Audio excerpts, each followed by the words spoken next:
Saviez-vous qu'une simple coupure dans une journée de travail peut booster la productivité des salariés de 35%? Telle une parenthèse dans une phrase, le temps de pause permet aux collaborateurs de souffler et de reprendre leur respiration. Découvrons ensemble comment ponctuer la journée de travail de vos collaborateurs.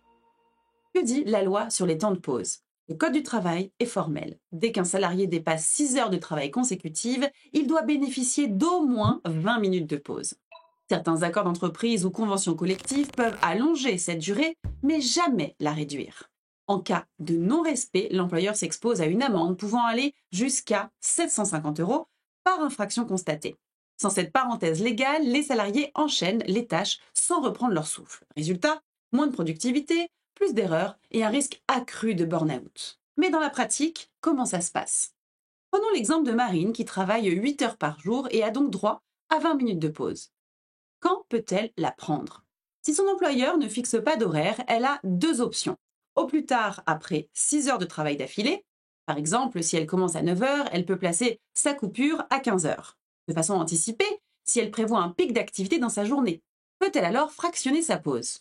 Eh bien, cela dépend. Oui, si c'est à son initiative, elle peut diviser ses 20 minutes en plusieurs courtes pauses tant que le total est respecté. Non, si c'est imposé par l'employeur et que le fractionnement du temps de pause empêche un vrai repos. Et quid de la pause déjeuner? Juridiquement, la loi ne mentionne pas de pause déjeuner obligatoire. Si Marine travaille de 8 heures à 12 heures, puis de 13 heures à 17 heures, la pause d'une heure à midi suffit. Aucune autre coupure n'est nécessaire.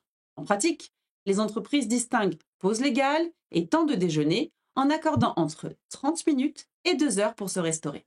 Et pourquoi? Eh bien, parce qu'un salarié bien reposé revient plus concentré et efficace.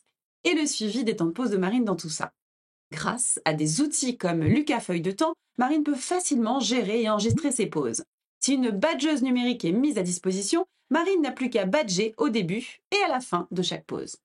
Et si une application dédiée est disponible, Marine peut déclarer ses pauses directement depuis son ordinateur ou son téléphone en quelques clics.